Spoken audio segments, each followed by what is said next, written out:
That's right. It's easy. Okay, I'm Ken Cross. I'm an alcoholic and an addict. And excuse my sniffles. I've got the worst head cold I've had in years.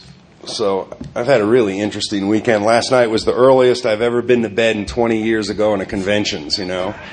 I just could not hang. I want to thank Terry and the committee for inviting me up here. You guys have had a lot of my friends come up here over the years, and all I've ever heard are really good things about it. And I have some stories to go back and tell to some of my friends about some of the stories I've heard about their behavior while they're up here, too. And I heard there's photographs, so some of my friends are going to be really willing to open their wallets to keep me quiet, probably.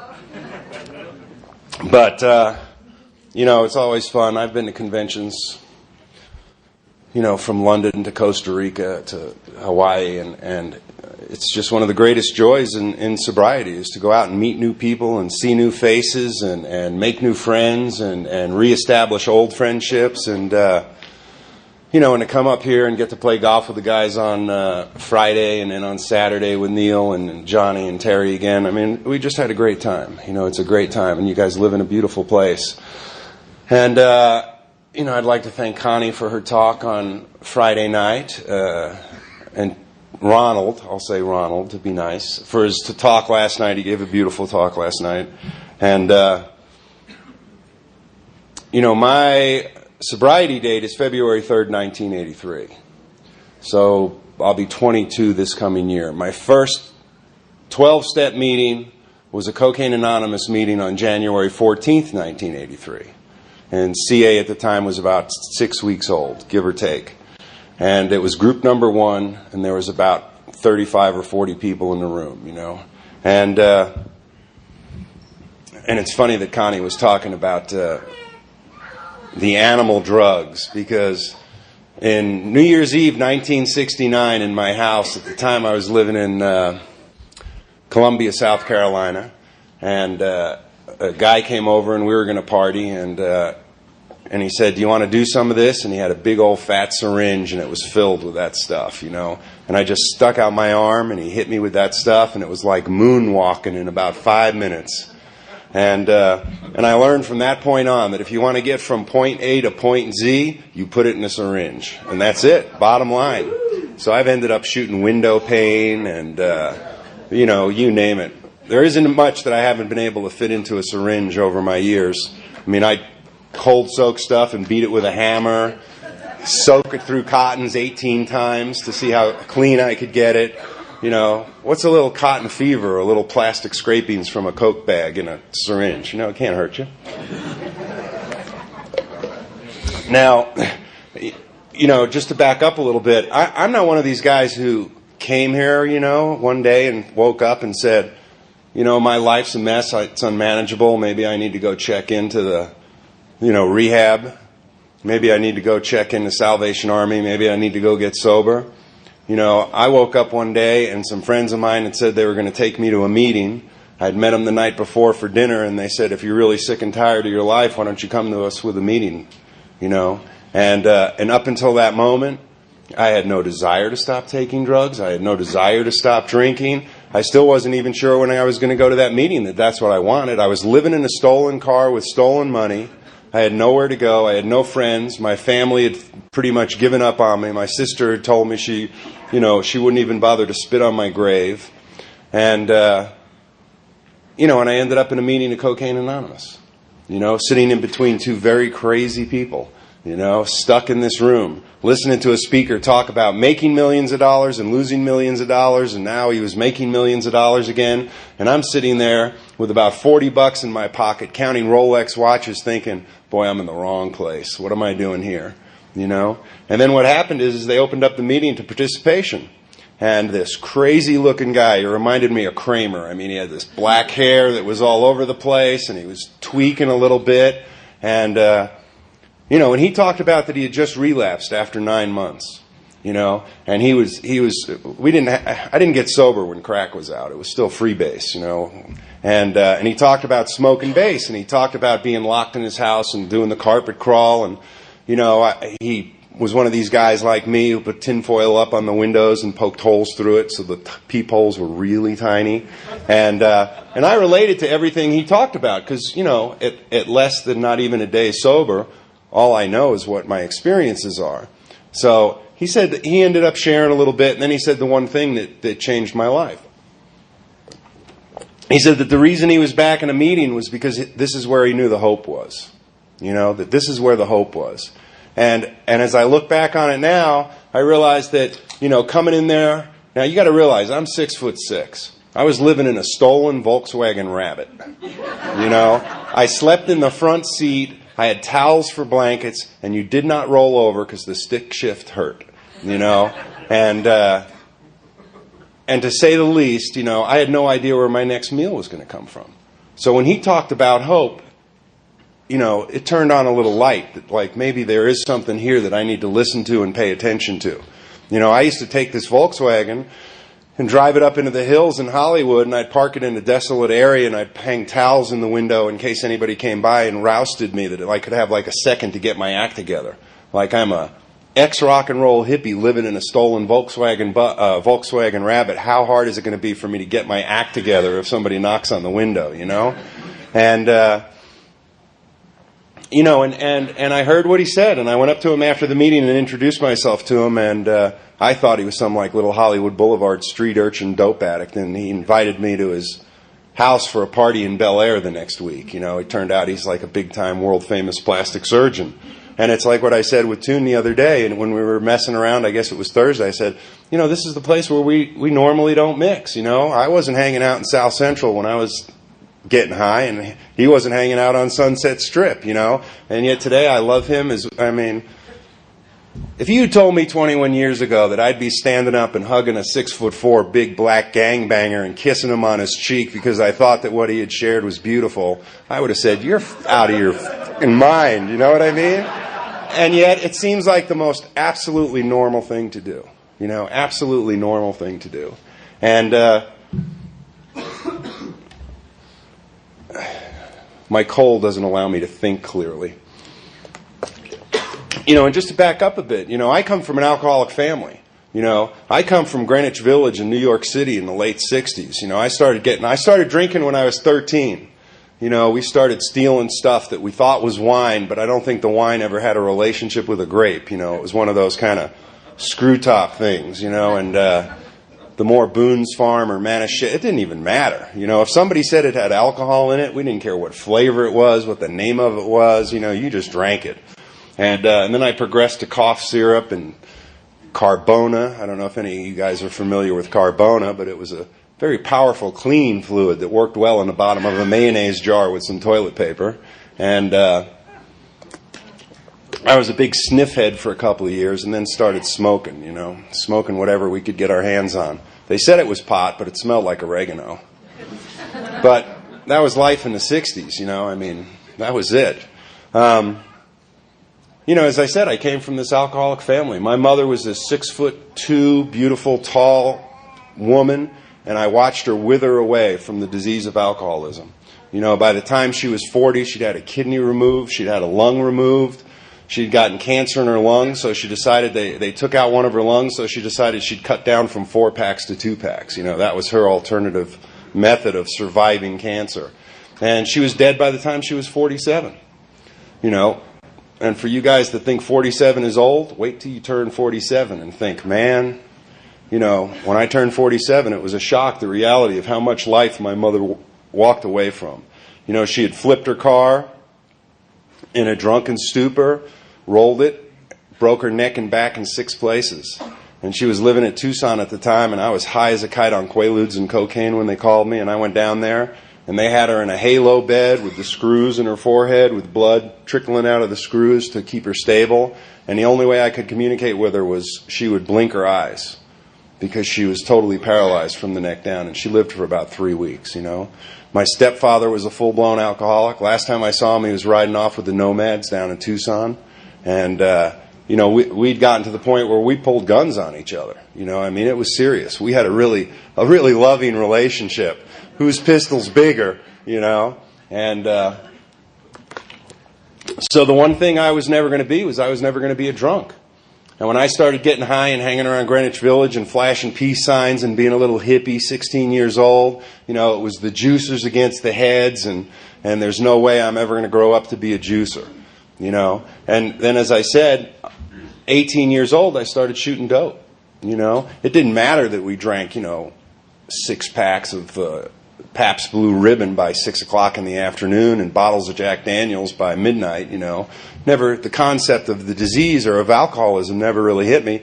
I love the fact how I hear people come up to the podium and talk about how they drank because of their issues, I drank because I like to get fucked up, I drank because when I was 13 years old and I got drunk, it made me forget everything, and I wasn't old enough to know I had issues, I wasn't old enough to know what issues were until I was deep into my 30s, And even today, I don't relate to anything as issues because I believe all my issues are character defects based on self-centered fear, So I love to get high. I had the opportunity when I was a young man,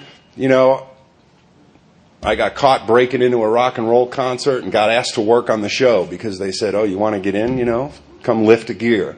And by the time I was 19 years old, I was snorting cocaine and heroin off of gold records, traveling around the world, thinking everything my parents told me was a lie. And this is what real life is about, And I had done things by the time I was 21 years old that my parents had never done, And it just began this progression of I worked in a place in a situation where we were drinking Heinekens at 10 o'clock in the morning. We were snorting cocaine at 2 o'clock in the afternoon. We were smoking pot from the minute we woke up. It was a lifestyle. It wasn't like we were social drinkers. I still to this day don't understand that. I was never a social drinker. I never drank to be social. I always drank to cop a buzz. And the later the day got, the more important the buzz began to get as being just getting fucked up, And, when we talk about that line, somewhere in 1977, I started to get really out there, because as I said, my favorite thing to do was to inject. I was a nightmare with injectables.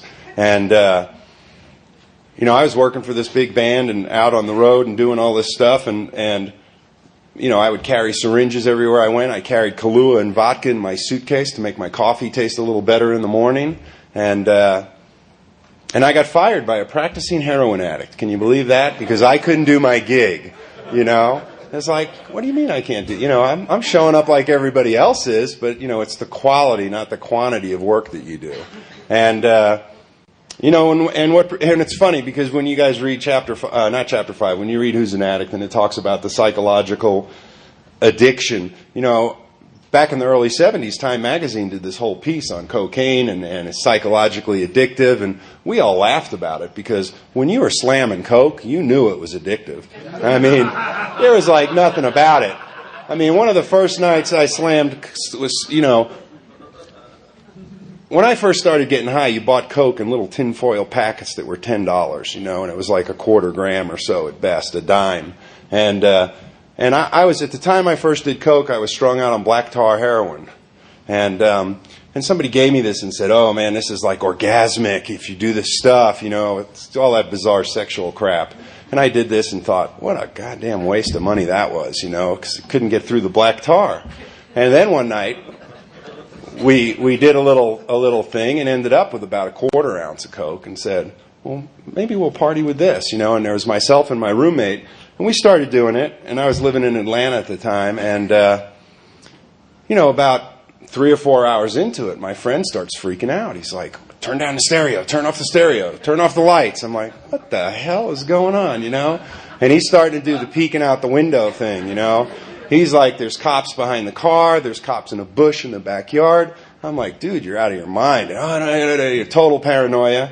And when you want to talk about the addictive quality, we came down to the last shot of the evening, and it was mine. And it's about 4 or 5 in the morning. We'd split everything up, and we got into a fist fight over the last shot, and I ended up squirting it out on the floor because I wasn't quite addicted yet, And sure enough, as soon as the fight was over, we're on the phone trying to find somebody who's awake to get more. We made up really quick because, had to get more. And first thing, as soon as the next day when the sun comes up, or when we came up, not the sun, because the sun was up long before he takes me out in the backyard and is showing me the broken twigs in the bush. And I told you they were out here, and I thought that was just, complete insanity. I'm thinking he's just nuts. That's all it is. Now, it didn't matter that about 6 years later that I'm peeking out the windows. I'm living in a house that has no power, no water. I'm pissing in milk jug bottles. I'm peeking out of windows like crazy. I'm seeing guys with rifles running around the backyard. So what does any smart coke addict do? They call the cops and say, there's people with guns trying to break in my house. And they show up. They show up and say, we don't see anybody. Now, you got to realize, I did not look like I look now. I had hair that was almost as long as Terry's. I had a mustache probably until 1990, and I don't have nice straight hair like Terry. I have like pyramid sphinx hair, I used to beat people with it when I would go like this.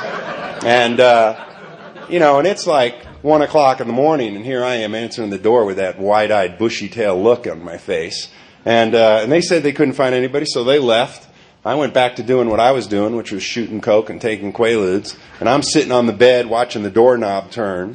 Then I think that they're hiding in the dirty laundry basket. I saw a slit in the screen and thought they'd gotten in when I wasn't looking. So what does any self-respecting drug addict do? I call the cops again and said, they're in the house. So they decided to save a little time. They just take me to jail. Which they did, but knowing that they were coming, I figured I got to get rid of all the drugs, so I shot everything that was left in the house. So by the time they took me to Fulton County Jail, I'm like tweaked beyond belief, And that was just like the beginning of the insanity. That's the scary part. That's the real scary part, and that's the way I lived my life, for a long time. As I said, I worked in the rock and roll business, and we were treated well. We used to have this motto that the very best was barely good enough, We thought we were just way too cool. And I had finished this one tour I was working on and went back to Atlanta, and I had this friend who was the first guy off the streets that I knew that had made it. He had a 911 Porsche, he had a house out in the country, and he had made it from selling drugs. He was one of these guys that had double hefty bags of cash buried in his backyard out on the farm and stuff. And he invited me out to his house to party, and he said, come on out, we'll do this. And we did, and he walks out into the kitchen, and he brings out this wax cheesecloth thing, and it was one giant rock. It was like a kilo of coke that was red cheesecloth. I don't know how else to explain it. It's wax, and fucking hatchets with a machete on it, and it pops open, and it's all just big old Peruvian stuff. And he goes, go ahead, do as much as you want. And he was my kind of guy because he had a brand new box of 100 clean syringes, and he said, we were all going to do it. And I'm sitting at his kitchen table, and I do this little hit in a spoon, and I get the nice little rush, and I'm thinking, oh, that was okay. And he goes, how was that? And I said, well, it wasn't quite what I was looking for, being the greedy guy with all the free coke in front of me. He goes, oh, well, do as much as you want, So I had just done this shot a minute or two earlier, and I dipped a big old butter knife into this pile and dropped it in a spoon and did this other shot. And I turned around, and I got this syringe and a glass, and all of a sudden my hand starts going like this. And it's like, oh, and I'm like, okay. And I put the syringe down, and then I'm sitting there, and my feet start going like this. And it works its way up, and pretty soon my shoulder. And the biggest problem was my head was moving in the opposite direction of my body. So I'm like tweaking, and the train is coming, and it's like, and these guys start freaking out, because sweat's just pouring down my head. And they take me in the next room, and they put me in a rocking chair right in front of this air conditioner, and they put towels wrapped in ice and wrap it around my neck to cool me off. And these old farmhouses in Atlanta had all this floral print wallpaper on them. So I'm sitting in this rocking chair just like tweaking, holding on, white knuckling, and this floral paper is like turning into a big acid trip. It's all melting together. And I realize I'm starting to get tunnel vision. And the tunnel is starting to get smaller and smaller and smaller, and it gets down to about the size of maybe a silver dollar. And I'm just sitting there holding on thinking, man, if I lose this spot on the wall, I'm going to die. If I lose this, it's over. Because I was close to blacking out. My heart's like 200 beats a minute, and I'm just really holding on for dear life. And then finally that rush breaks, Now these guys are in the other room shooting coke. They hadn't been in to check on me in like 5 minutes. I could have died for all they know. And I go walking back in and they go, "Are you okay?" And I said, "That was fucking great, And from that day on, every time I shot coke looking for a grand mal seizure, And the worst part of it is if you'd be in the back of the house and you'd do it and you'd forget if you lock the door. And then you're crawling on your hands and knees while you're having a seizure to go see if the door's locked, And that's the way I lived for probably 5 more years. The last 5 years of my using. I couldn't get a job. My jobs were minimal at best, scraping around. It got to the point where, as I said, tin foil on windows and peeking out the holes. And then I got into seeing space people. I had 2 kinds of space people that would come and hang out with me. And I had these tall guys that had hoods and red eyes. And they would stand like about 6 feet on the other side of the window and not move. So I'd stand there through the little blinds and just stare them down, waiting to see who's going to move first. And then I had these other little guys, and they were little. They were only about this big. And they scampered. They were the rooftop guys. They would like run from chimney to air conditioner vent and, like little trolls or something. And one night I went out and tried to chase them down, and one of my neighbors saw me and threatened to call the police. And, I used to never tell people that I used to see spacemen, And then I was in a lockdown on a panel one night at the VA, and this guy came up to me and goes, "Man, I'm so glad that you talked about that. I thought I was the only guy that saw those people," So one person relates, that's all that matters. And, in my last year of using, as I said, I had gotten in one of those cocaine fantasy relationships. I met this girl on a job, and we did some blow at work that day, and it ended up she lived down the street from me, and a week or so later we got together and we had a little bag of cocaine and we were snorting it and drinking some wine, and she said to me, "Do you know how to shoot cocaine?" And I went, "Oh God, do I know how to shoot cocaine?" And our first date was sitting around her house shooting cocaine. 3 weeks later I moved in. 4 months later we were married. And I forgot to mention she was a bisexual that was into bondage. And now when you're shooting cocaine, that's a fun weekend. It didn't matter how much you did. Even if you couldn't participate, it was still fun to watch. And then we got divorced 4 months later. So we had like this 10-month relationship that if probably we hadn't done cocaine, it probably would have been about 5 years. But we compressed everything because we never slept, And our weekends consisted of going to the Rite Aid or whatever and buying those Almaden gallons of crappy white wine, Polaroid film, a bag of Quaaludes, and, go buy an ounce of cocaine. And that was how we started out our week. And when it all ran out, party stopped, we rested for a day or two and started all over again. It was a crazy, crazy deal. And when that relationship broke up, well, it was funny because I got married on June 21st, and on June 22nd I went on tour. And by the time I got to Detroit, I'd already had my wedding ring off and hid it in my pocket and out playing the game. And she was already at the coke dealer's house giving it up for free coke. So obviously by the time I came home, there wasn't a lot really left to happen. And when that relationship broke up, I was pretty much beat up, and I ended up doing a geographic. Now, I've done maybe 5 or 6 geographics in my life, never knowing that they were geographics, because I was just looking for a new place to go and hang out and get high. I didn't realize that how much wreckage I was leaving behind me and how much lack of life I had at the moment. It just seemed like the best thing to do was go somewhere new and try all over again. And that's the greatest thing about the disease of alcoholism, that it keeps trying to trick us to tell us that something different is going on than what's really happening. And then I ended up down in Tucson where my sister lived. And, I did good for a few months. I drank a little light beer and smoked a little light pot and didn't get in anything too heavy. And then I was working at this huge rock and roll nightclub and met some of the little local dealers and started telling them rock and roll war stories from the 70s. And they were impressed, so they would pack my nose. And my sister's a diabetic, so that made things really easy for me. And it took about a year and a half before, I was stealing and being absolutely insane. And my last couple of months of using, when I was still down in Tucson is I ended up going from this one bar that held about 1,000 people and it was a party scene to I ended up managing this biker strip joint that you could fit in this room. Probably half this room would hold the joint. And I couldn't even get the dancers to go home with me at night, no matter how much free drugs I offered them, because I wasn't there. My idea of a good night was I had a bucket of ice cubes, I had a big thing of hot water, a thing of cold water, and I would take my Coke and I'd lay out the shots for the night, and I'd time it, and I'd look for that grand mal seizure, and as soon as I would do a shot, I'd get my .44 Magnum, and I'd crawl on my hands and knees to the one bedroom. And we had these horizontal blinds, and I'd take this pencil that I had behind my ear, and I'd push the blind so that, I was afraid you'd see the tip of my finger, but I didn't think you could see the tip of the pencil. So I'd peek out, and when I was sure that room was secure, then I'd crawl to the other room and secure that room. Now, it didn't matter that I lived in a gated, guarded condo complex where nobody got in or out, but the fear and the insanity of the cocaine just took over. And I knew it was going to take over. Why else would you have a loaded gun on the dining room table, Because you got to be prepared. And then as soon as the rush broke, I would start again and just do it until everything ran out. And I mean everything ran out.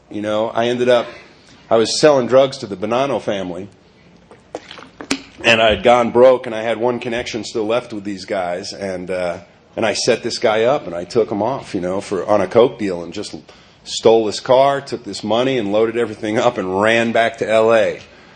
And I had no idea what I was doing, And we talk about one day at a time. My life back then was about 1 hour at a time. I'd wake up from parking that car up on the road, and I'd drive to a 7-Eleven, and I'd buy a big old cup of coffee and a big old muffin and a newspaper, and I'd go to the park, and I'd just sit there, and I'd eat this muffin, and I would read every word in the LA Times because I had nowhere else to go.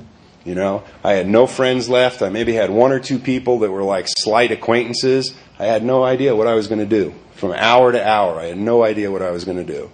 And I still would not say that drugs and alcohol were my problem. It was just bad breaks and misunderstandings. And if only they understood or did it my way, everything would be okay. And as I said, I finally got a hold of one friend of mine, and he said he'd meet me for dinner. And we showed up for dinner at Barney's Beanery in West Hollywood. And he said, a friend of mine is coming.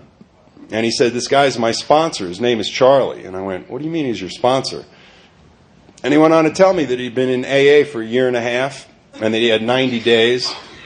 And Charlie showed up, and they just sat there and talked to me. They just talked to me. And I wouldn't say they really 12-stepped me or did anything weird or hammered big book stuff on me. They just kind of said, if you're sick and tired of the way you're living, come to a meeting. And they took me to that first meeting that I told you about, and I showed up there, and as I said, I was scared to death. And after the meeting, this gentleman, Tom, came up to me, and he gave me my big book, and he said, I want you to go home tonight, and I want you to read chapter 3 more about alcoholism. And my friend who took me said that as long as I was willing to stay sober and stay clean, that I could sleep on his couch. And I went back to this guy's place, and I read more about alcoholism. And Tom said, if you have any problems with the word alcohol or alcoholism, you can substitute cocainism, heroin, heroinism. Today it would probably be crack or crackism, or Vicodin and Vicodinism or something. And, and I went back and read it. Now I grew up with a stepfather who was an ex-Marine drill sergeant. The day I met him, I walked out of my bedroom to open up my Christmas presents. My mother slept on a fold-out bed in the living room. He was in bed with my mother. She had picked him up from prison the night before, where he just got done doing 3 to 5 for armed robbery. Now, that was my introduction to my soon-to-be new stepfather, And,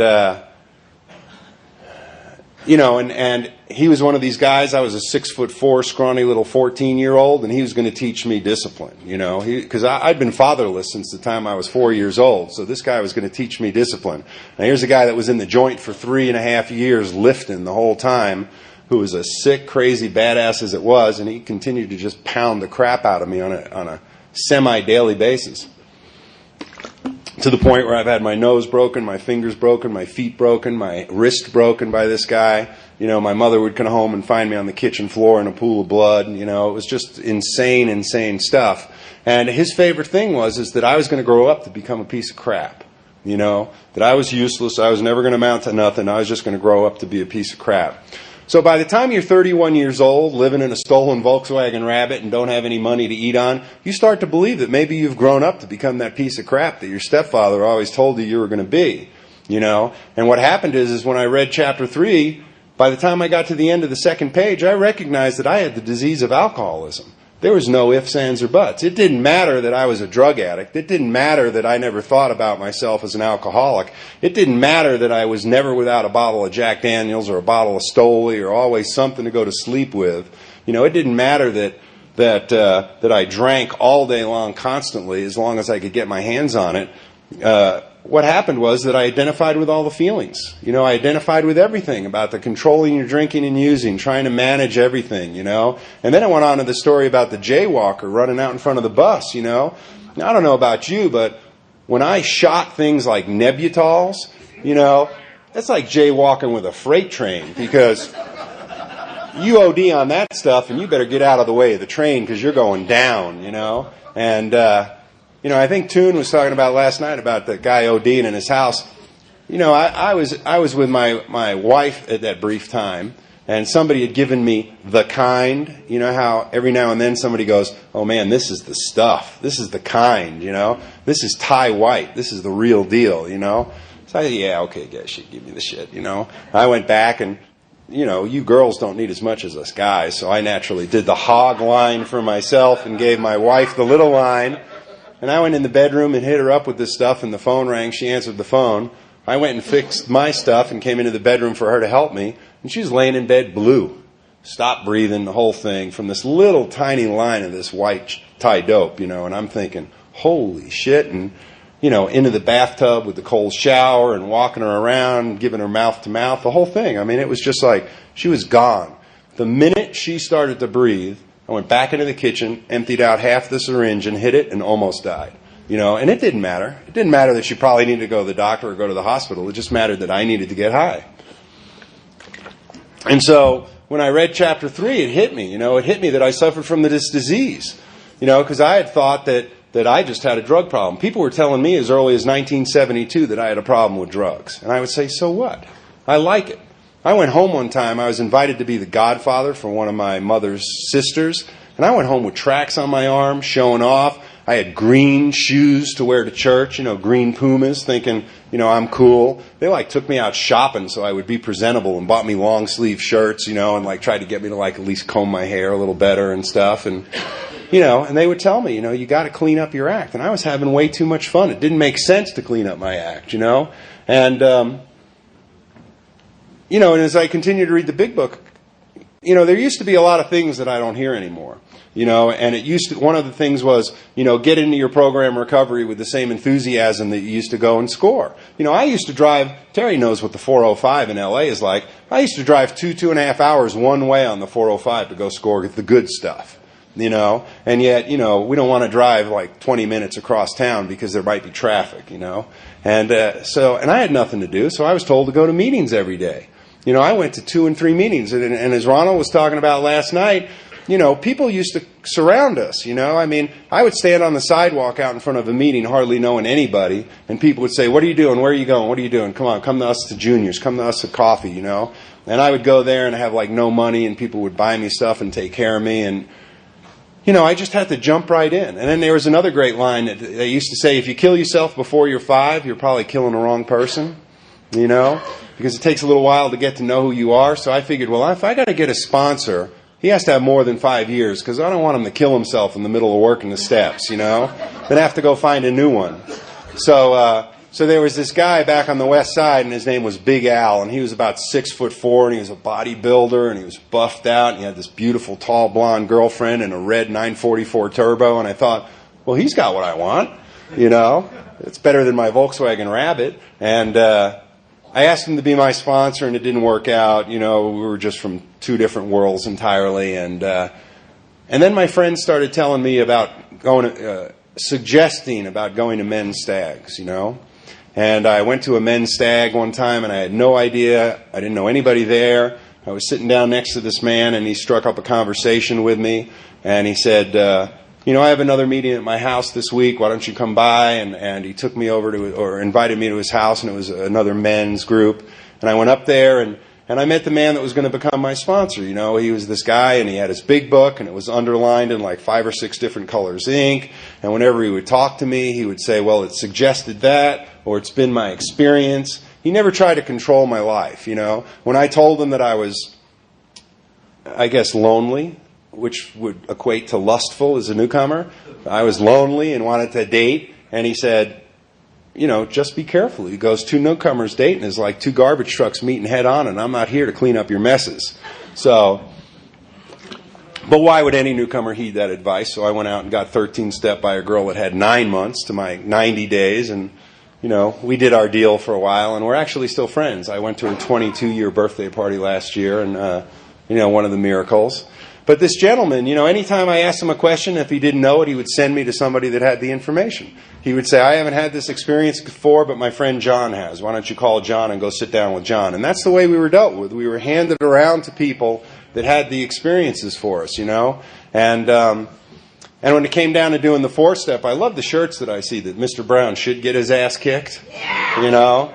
Because when I first wanted to do my inventory, you know, I had this concept in my mind that I was going to write this great rock and roll novel, you know, that I had all these stories from the early 70s that, you know, put it this way, they made a movie that you guys probably saw that was part of my life that I was involved in. There's actually been 2 movies that have been part of my life that I was involved in so I thought, you know, I had great shit, you know, I could do this and make it a book. And my sponsor, in his grand wisdom, knowing my ego, said, oh, no. You're going to make columns.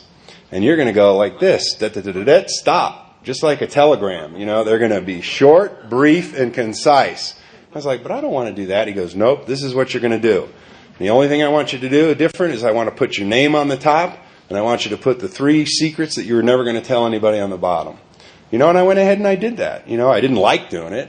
I actually did write another inventory the other way just for my own purpose. But when I went to share that with him and do my 5th step, I mean, I ran around the world for years under aliases. I had fake passports, fake driver's license. I've been everything from Christopher Robbins to Ken Kelly to you name it. And the first time in my life as an adult, I put my name on the top of this thing, and I shared with him this inventory, and it was me being 100% honest as an adult human being for the first time in my life. You know, at the end, I told him these secrets that I thought, you know, I was going to take to my grave, and he didn't give a crap. You know, he said, so what? You know, let go of this stuff. And, you know, and that was the freedom. You know, Ronald was talking about the big book last night, and Kelly was reading the promises last night. And I was at a meeting one night, and this old-timer down in L.A. got up, and he was talking. He was going, you know, the first set of promises in the big book offer this. And I'm like, the first set of promises? How did I miss these? What are they? Where are they? And I went up to him afterwards, and he said, you know, and it was about the 5th step, and it's on page 77. And it talks about the bridge back to life, the beginning of the spiritual experience. There's a whole list in 2 paragraphs there that are the beginning of your life once you take a 5th step. You know, when I got sober, I had 90 days when I did my 4th step. I wanted to do it. I ran around, I was a hustler, a liar, a cheat, a thief for years. You know, my sponsor told me that if you want to put new furniture in your house, you got to get rid of the old furniture. So I wanted to do a house cleaning. I wanted to clean it up and start this new life and start out on a clean path. And I was excited about doing my 4th and 5th step. You know, we used to have competitions with the guys I got sober with, like, what step are you on? Where are you at? What are you doing? You know, and we tried to keep up with each other. And that sense of freedom that I got and that sense of belonging. Over all the years that I've been sober, I've seen more people go out over the 4th step than any other step. You know, because they don't want to get in touch with that self-centered fear. They don't want to get in touch with their old behaviors and old ideas. You know, and we come in here with such old ideas and such old belief systems. You know, it's amazing. You know, like I said, I came in here thinking that I'd grown up to become this piece of crap because I was told I was a piece of crap.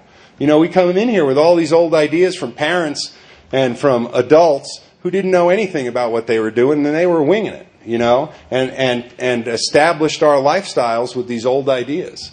You know, and we fell for it. Now, I don't know if you guys know how they train elephants, but when they have an elephant and they're trying to teach them how to work over in Asia or something, you know, they have these elephants dragging huge logs around and doing stuff. And when they're babies, what they do is they tack them down with a little rope and a little wooden stake. And the elephant has no idea that he can pull up that little wooden stake. you know? So when the little baby elephant tries to pull and he can't quite do it, he just believes that, okay, he's tethered. Now when the elephant grows up to be this giant elephant, they tether him with a little tiny stake and a little piece of rope because he believes that he can't go anywhere. Because the belief system they've established for this elephant is, you're stuck, you can't move. Now it doesn't matter that he can pull down an entire forest with his weight behind him, but his belief is that he's stuck. And that's what happens to us. We get in these positions where we get stuck based on old ideas and old beliefs. You know, and I think, you know, and Ronald gave such a great talk last night about the Big Book and steps. And for me, I'm a huge believer in the 12 and 12. I work the 12 and 12 more than anything else these days, you know. And I've done book studies with a lot of people and a lot of stuff. And for the last 5 or 6 years, I've totally concentrated on the 12 and 12. My sponsor carries a 12 and 12 with him everywhere he goes. You know, my sponsor has 30 years. And, you know, you've heard a lot of mention of Johnny Siegel over the last couple of days. And, you know, Johnny and I got sober together. He had about 3 months more than I did, 4 months more than I did. And we were close for a lot of years. And when Johnny died, it sent this huge ripple effect. Because when Willie O broke into Johnny's house and found him dead, I was the first person to get the phone call. And let me tell you something. It was a shock to find out about somebody who was of the same time period, who had happened what had happened, you know.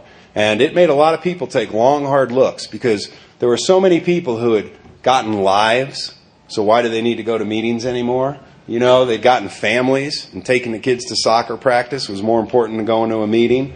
And all of a sudden you saw all these old timers back in meetings, hardcore all the time, because it freaked them out, you know. And I don't say this in disrespect to Johnny. What I say is that when he was using, the ego got to such a point that he couldn't raise his hand and go back to a meeting. You know, his character defects had gotten so out of control for him, and his behaviors had gotten so out of control for him that was the only answer. You know, and I thank God that I stayed sober long enough to see this and then pick up the literature again and reread it with a new pair of eyes. Because when I picked up 6 and 7 again at 15, I saw things I never saw before. You know, I learned that one of the things that I've realized over the years is when you guys, a lot of people, I'm not going to say you guys, when people do their first 6 and 7 step, you know, okay, I'm entirely ready. Well, what does entirely ready mean? Okay, I got down on my knees and said a 7-step prayer. Well, what does that mean? Does God come down with a big ice cream scoop and all the character defects are gone? It doesn't work like that. If you read in the 12 and 12, it says that this is a daily thing. You know, in the 12th step in the 12 and 12, Bill wrote that we pray for our, he says shortcomings. We pray for our shortcomings to be removed on a daily basis based on the cause and conditions of the day that we pray.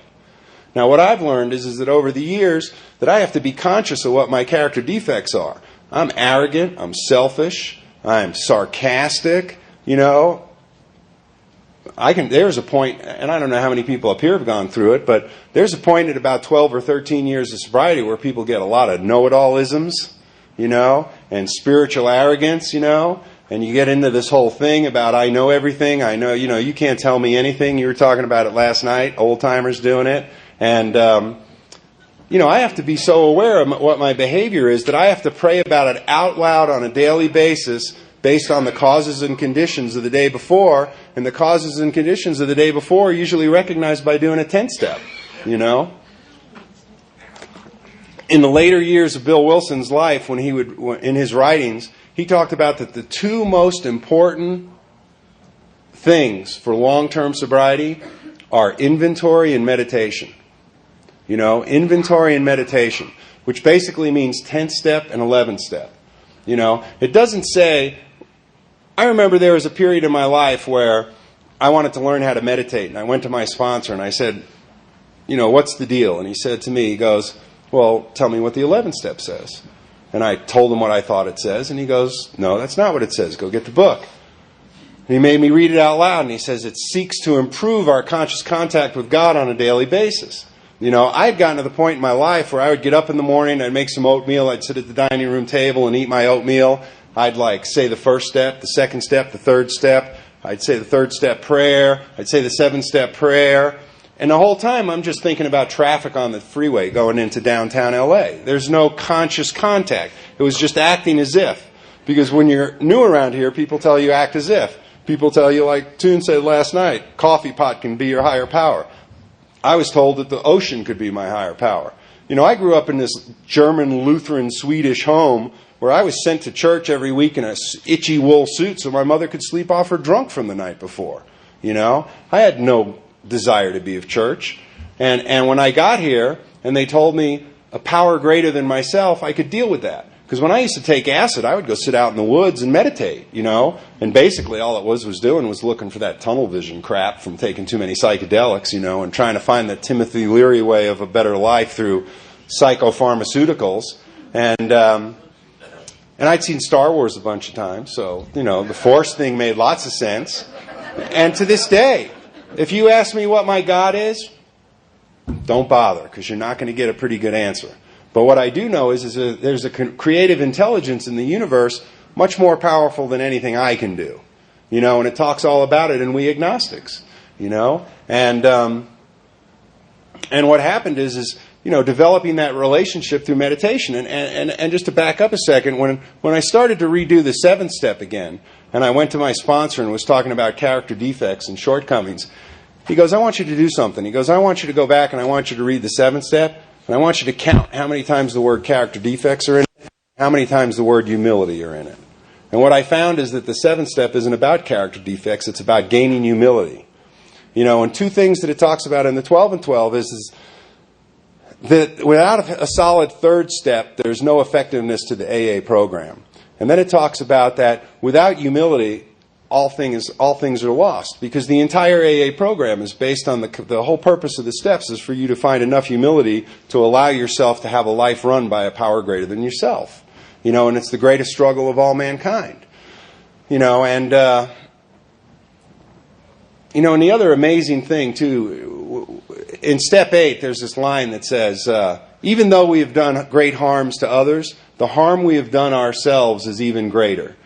That through our past, we have done deep emotional things to ourselves that below the level of consciousness has developed violent emotional twists in our lives. Now, we get sober and we forget about all that stuff, and then all of a sudden these things come up a little while after a little while as we're around here, and that's when we think we have issues. You know, that's when we think we have stuff that goes on. And, and what happens is that as I've been able to work through these things over the years, I've realized that so much of it is just based on self-centered fear. You know, self-centered fear and the desire of not getting what I want and not being able to hold on to what I got. You know, and that it creates all this anxiety in my life and all this discomfort in my life. What time did we start? I didn't even look, but I remember that part. But anyway, back to meditation. It says that we pray and we meditate. It doesn't say we pray and we think about meditating. It doesn't say we pray and we meditate occasionally when we feel up to it. It says that we pray and we meditate on a daily basis to improve our conscious contact with God. Now, I've heard old-timers stand up and go, well, I can't meditate because my head's too busy and I just can't get it together. I'm like, well, wait a second. If you can go learn how to play golf, if you can go learn how to ride a motorcycle, if you can go learn how to ski, why can't you take the time and energy to focus on how to learn how to meditate? It's a taught, learned experience, you know. And as Bill said, long-term sobriety based on inventory and meditation. Now, I don't know about you. My life's pretty good. I wouldn't be here if my life wasn't better than what it was out there. If I had to take the time to learn how to pray and meditate to become a better human being than the person I was yesterday, then I'm going to take that time and energy to try to do that. Because with meditation comes a clarity of mind and clarity of soul and clarity of body that allows me to see what my behaviors are that are blocking my path to God. You know, what my behaviors are that hold me back from becoming a better person. Ronald said it clearly last night. He goes, my only job today is to show up and do the next right indicated thing and not hurt anybody. And if I can do that, I've had a pretty good day, because that's not the way I used to live my life. But how do I stay aware of what my behaviors are that are hurting other people? Through my desires and through my selfishness and through, my control issues and all that other stuff that are so subtle. There's not one of us that have had all our desires removed. Desires are a God-given thing. But when the desires get out of control, be it lust, be it greed, be it envy, that's the kind of stuff that we have to work on so that we don't continue to hurt other people and therefore hurt ourselves. Because every time I hurt somebody, all I'm doing is really hurting myself. Because when I go home at night, I'm the one that has to sleep with my behavior. The best pillow is a clear conscience. And when I'm living a life that's clean and on a right path, I rest well, I sleep well. I'm at one with myself and at one with the people that love me. And, life's just a miracle. I still to this day go to 5 to 10 meetings a week, and I enjoy it. I love going to meetings. I love seeing new people come in. I love seeing young people come in. We were talking about it yesterday. When I got sober, the average age was about 31, 33, most newcomers right in there. And now it's like 21, 22. If I'd have bothered to listen when I was 21 or 22, who knows how different my life would be. My sponsor has this line, he goes, when you learn to ride a bicycle, you learn to ride a bicycle for life. When you learn how to swim, you learn how to swim for life. When you come to AA, it's good for about a week and a half. And that's why we keep going to meetings. Because self gets in the way. And when self gets in the way, all things are lost. All things are lost. We talk so much about this as a spiritual program, and yet we continue to character assassinate the people who could save your life. Gossip and innuendo and character assassination about the old-timers or the newcomers, you never know. And that one person might be the only person in this town who could save your life because he has a shared experience. So get off of that stuff. It's useless. It serves no purpose other than to boost your own ego and make you feel superior. And every fellowship has it, not just CA, not just AA. We're an incestuous bunch of mentally ill human beings. So we have to do the best we can with what we've got, And what we've got are the 12 steps that tell us how to live our life, And what works and what doesn't work based on what the old-timers' experiences are.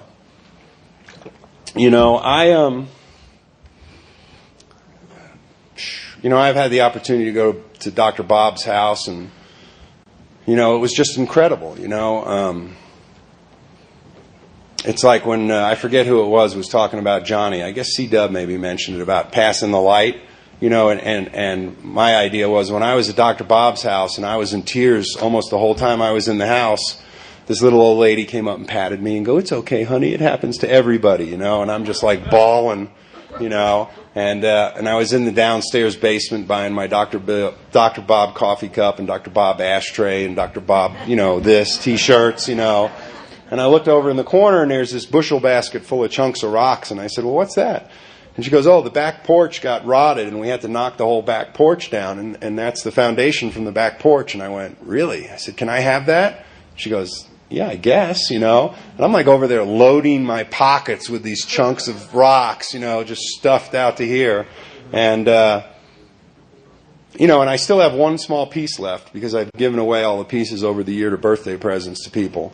And when I got back to L.A., I read this interview with Scott Peck, who wrote the book, The Road Less Traveled, which was a very important book for me to read when I was new. And they asked him what he thought was the greatest event of the 20th century. And without missing a beat, he said the founding of Alcoholics Anonymous, which Toon so graciously called the granddaddy of all 12-step programs. The most important event of the 20th century. That's huge, And what I realized was when I was at Bob's house, that's like where the rock hit the pond, And everything started from there. I'm just a ripple. I'm a ripple. My son is never going to see me drunk. My son's never going to end up in a pool of blood on the floor. My sister's son is never going to experience the stuff that she went through with her abuse in her life. You know, the chains of our families and the disease have just been broken. You know, all we have is this good life and this positive energy and this God consciousness coming into our lives because of these two old, strange birds that met in Akron, you know, because Bill decided to walk to a phone booth instead of a bar. That's huge. And we're all but a ripple. And we have to be conscious that that's an important responsibility to be a ripple, you know, because one thing that you say can change one person's life forever. I never realized that responsibility. You know, there was a woman who came up to... Are you here?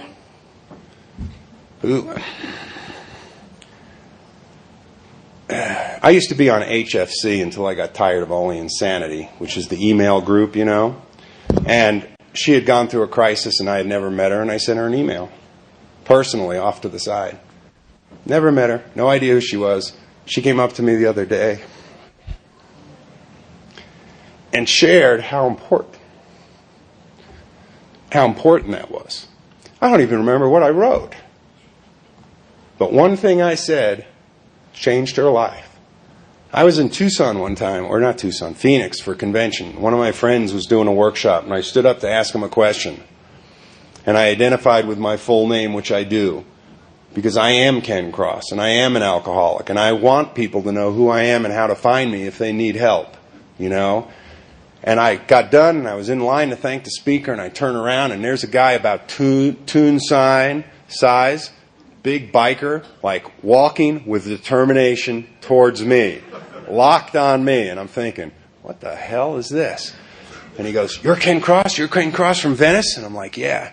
He goes, "I've been trying to get sober for years, man." He goes, "I was in the penitentiary and somebody gave me one of your tapes, and I've been sober ever since." You know, the first time I was taped at a convention or something, I thought, "Oh, this is cool."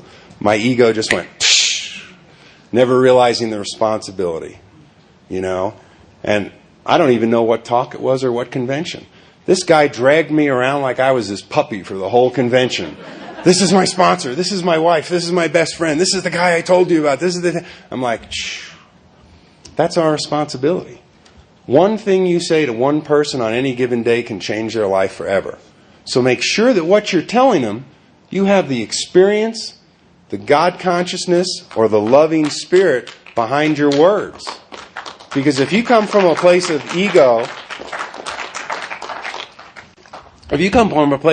or self-centeredness, you might destroy this person's life. You could kill this person. This is a disease that kills people. You know, I've lost track of how many people I've seen get buried over the last 21 years of my life. You know, I've completely lost track of how many people have gone out and used and disappeared from my life that I used to hang out with on a regular basis. You know, because it kills people. You know, it's like Danny says, jails, institutions, and death. Now, what part of that don't you understand? You can die in recovery because you're not working a program. You might not take drugs, but you might stick a gun in your mouth. I've seen guys with mansions and Lamborghinis eat a bullet because they thought they had it going on and that everything was okay. And they never took a look at their character defects, and they never established a personal relationship with a power greater than yourself. It doesn't talk about that we just kind of believe in God. It says that we develop a personal relationship with a power greater than yourself. Now, I don't know about you, but I like living. I've been around the world sober. I've had a good time. You know, 2.5 years ago, I had some surgery, you know, and I was in ICU for a couple of days after the surgery because it was serious stuff. And I crashed, and they called the code on me. And I had an out-of-body experience, you know. I was sitting on the ceiling in the emergency room, or not sitting, I was just kind of floating, looking down on everybody. And to this day, if the head doctor that ran the code came in and talked to me, I would know exactly who he is because I heard his voice. Never saw his face because I was on top of him looking down. But if he came in, I know exactly who he is, you know. And I thought I was going to die. You know, they all thought I was going to die. When I was first diagnosed, they told me I might be dead in 90 days. Now, if you don't think that gets your attention, that gets your attention. You experience terror unlike anything you've ever seen. You know, they tried to get me an operation with the best surgeon in the world today, and it was next to impossible. My doctors couldn't get it. 2 of my doctors couldn't get it. Nothing was happening. They kept telling me, just call this guy, try to get in to see one of his associates, just try to get in the office no matter what.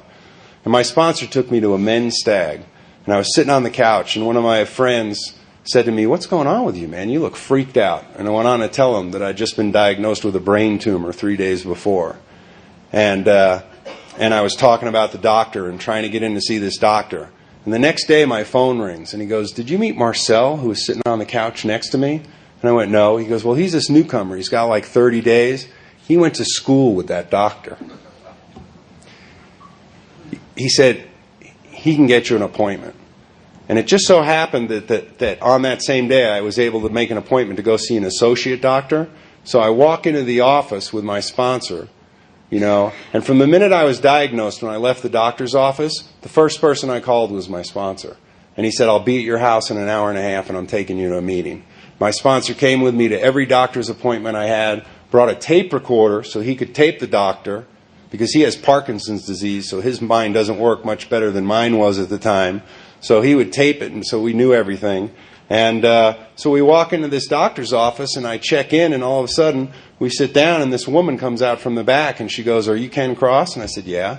And she goes, "I just hung up with Marcel, and he told me who you were." She goes, "I called Dr. Black in New York, and Dr. Black wants the other doctor to call you when you're done, when he's done talking to you." So I saw the doctor, and he excused himself, and he went out. He comes back in. He said, "Well, I just talked to Dr. Black in New York. He's going to be back on Sunday. He's going to see you on Tuesday. He's going to operate on you 2 weeks from today." Now, I went through this surgery, which put me up for quite a few months. I called this guy, Marcel. I tried to thank him. I tried to take him to lunch. I tried to take him to dinner. I was like, "Dude, what can I do? How can I help you?" This was a guy, mansion in the hills, drove race cars for fun, had everything you can imagine, right? Newcomer. I got out, I went to a nighttime meeting about 3 months later, and my friend Jerry walks in. He goes, "Did you hear about Marcel?" I went, "What?" He goes, "He OD'd and died."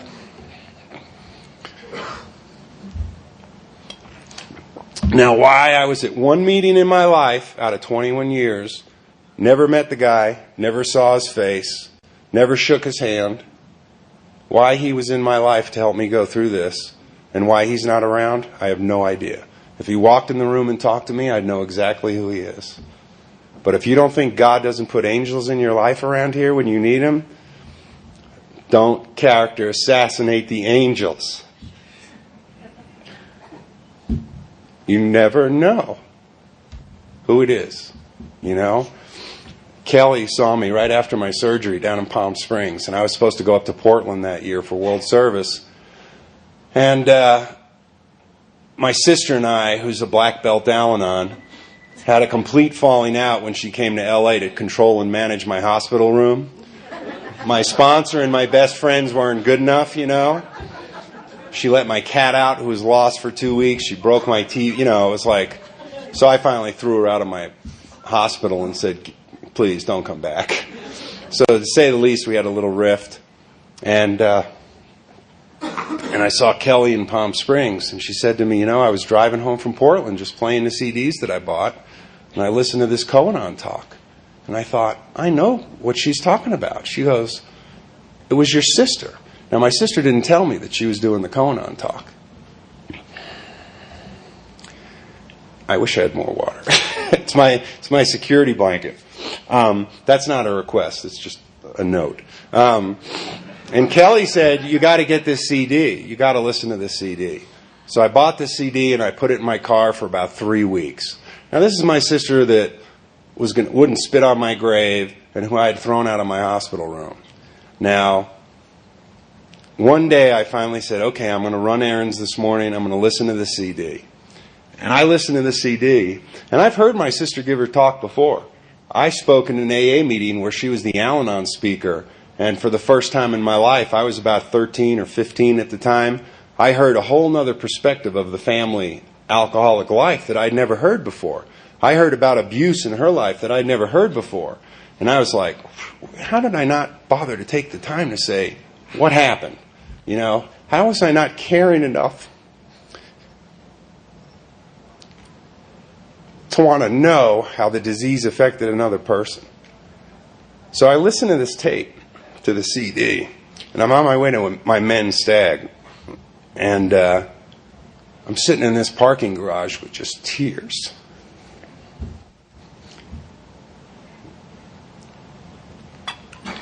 Coming down my face, you know, because I couldn't believe how I let a resentment get in the way of something so special as another person in recovery. Because I thought I knew better, because I wanted it a certain way, because I wasn't willing to be a little more open, you know. And, and listening to that tape opened up the doors for us to start communicating again. Now, we've never been best friends because I left when I was 16 and she was 14. But we email and we write each other and we talk about God and we talk about recovery and we talk about the steps. You know, and if Kelly hadn't told me about that talk, I would have gone on holding on to this resentment for who knows how long, you know? So if you don't think there's angels, around here, they're everywhere, you know? I'm a very grateful human being, you know? I've seen people die. I've almost died, you know? I've seen people, I've introduced friends who've gotten married and have kids that are now in college. You know, I've had life happen around me that I would have missed if I kept drinking and using, if I'd stayed alive. You know, if I'd lived long enough. You know, and if you think the gifts are about money, property, and prestige, you're so wrong. Because all it is, it's about love. It's about finding a love in your life that you never had or that you were denied or that you're totally unconscious of. It's about love and friendships and relationships, you know, and peace of mind and serenity, you know. And today I have so much peace of mind and so much serenity and such a great life and so many beautiful friends all over the world, you know, all over the world. When I got here, there were 2 people left I could talk to, period. You know, today I get about 100 emails a day from people all over the place, you know. It's incredible, you know, to get to come up here with Ronald and to see Terry and to hang out with the people that I've known for years, you know, Jimmy over there and C-Dub and people. You know, it's such a gift. It's a gift that we're all here to participate in this life that we would never have had, you know. And, there's no secrets around here for the newcomers. When I got here, I was given a meeting directory and a big book. Nobody gave me a secret meeting directory and said, those other meetings in that other book, they're for the losers. This is where you go. Nobody came up to me and gave me a green book and said, that blue one, we just give to the guys that we don't think are going to make it. You know? I got the exact same set of tools that every other person has gotten here. You know? It's all about honesty, open-mindedness, and willingness. And when you work a good, strong third step, you're beginning to really see the path, you know? And if you want to see miracles in your life today, just be a miracle. Just open up and be a miracle. Thanks.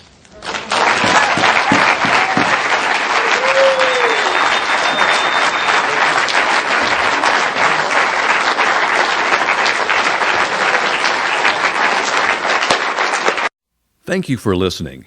If you have enjoyed this recording and would like to listen to other talks on recovery, please visit our free website at recoveryspeakers.com. We have assembled the largest historical recovery audio library in the world and are adding new talks each day.